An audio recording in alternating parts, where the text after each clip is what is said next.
النهاردة هوريكم ازاي نعمل واحدة من أهش وأطعم وأطرى الكيكات اللي ممكن تعملوها، كيكة الكريم كراميل أو كيكة الكوباية الواحدة.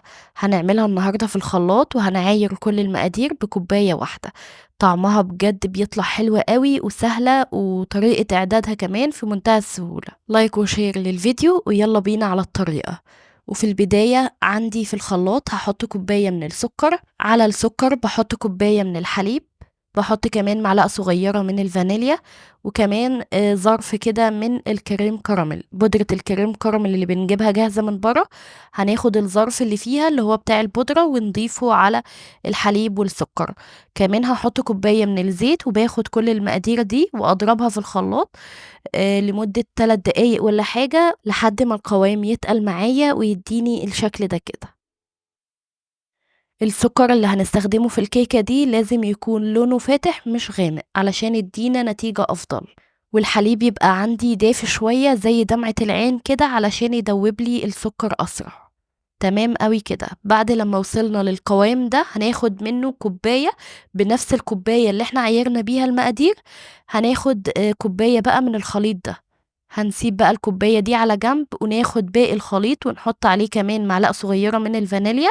كمان باحط بيضتين مطلعاهم من التلاجة قبلها بفترة، وباخدهم بقى اضربهم في الخلاط كده 3 دقايق والّا حاجة كمان، لحد ما يشكلوا معانا فقاعات الهوا اللي بتبقى ظاهرة على الوش دي.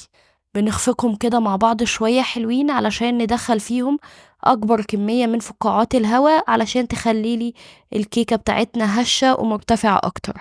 تمام أوي كده. بناخد الخليط بقى ونصُبّه في طبق، وعندي كوباية من الدقيق بانخلها بالطريقة دي كده.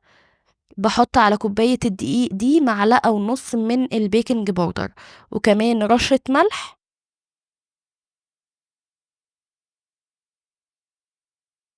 وبنخلط الدقيق كويس جدًا لحد ما يختفي عندي تمامًا.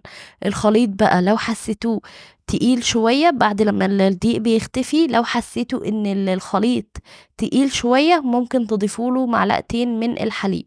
لو حسيتوا إن الخليط خفيف ومحتاج شوية دقيق، هنضيف له الدقيق لحد ما القوام يضبط معانا، ويبقى معانا بالشكل ده كده، لا هو تقيل ولا هو خفيف زي قوام الكيك العادي.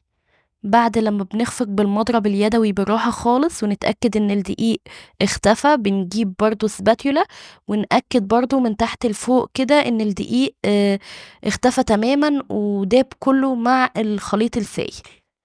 في صينية بقى متبطنة بالزيت وبالدقيق، أي صينية عندكم ممكن تستخدموها مقاس 24. بنساوي سطح الكيكة علشان ما تطلعش حتّة هابطة وحتّة عالية. بندخّلها بقى الفرن طبعًا مسخّن قبلها بفترة ب10 دقايق والّا حاجة. بندخّلها على الرف الوسطاني، النار مولّعة من تحت بس، على 180. هتاخد 20 دقيقة في الفرن، وممكن تولّعوا لها الشواية لو ما أخدتش لون. بنخرّجها بقى ونسيبها تبرد تمامًا ونصُب عليها الصوص أو الكوباية اللي إحنا سِبناها من الخليط في الأول. والكيس ده بيبقى الكراميل اللي بيبقى جاي مع بودرة الكريم كراميل في نفس العلبة. بنقص منه حتة كده وبنبدأ نعمل خطوط على الوش بالطريقة دي كده، وبأي شوكة أو بعود خشبي بنعمل الشكل ده. بتدينا شكل حلو كده للكيكة. وكمان الصوص الكراميل اللي إحنا حطيناه على الوش ده بيخلّي الكيكة طعمها حلو أوي. بنبتدي بقى نقطّعها، شايفين بقى ما شاء الله السكينة بتمشي في الكيكة بكل سهولة.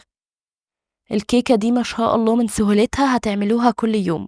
يعني لو متوفر عندكم كريم كراميل قوموا اعملوها وجربوها هتعجبكم أوي أوي. تنفع كمان لو حد جاي لنا كده على غفلة، سهلة وبسيطة وبتتحضر في 10 دقايق، وكل اللي هيدوقها بقى هيسألكوا عاملينها ازاي من حلاوة طعمها. بجد دي من الكيكات اللي مش هتملوا انكم تعملوها على طول. جربوها بقى وهستنى رأيكم. لو عجبكم فيديو النهاردة ما تنسونيش في اللايك والشير. مع السلامة يا حلوين.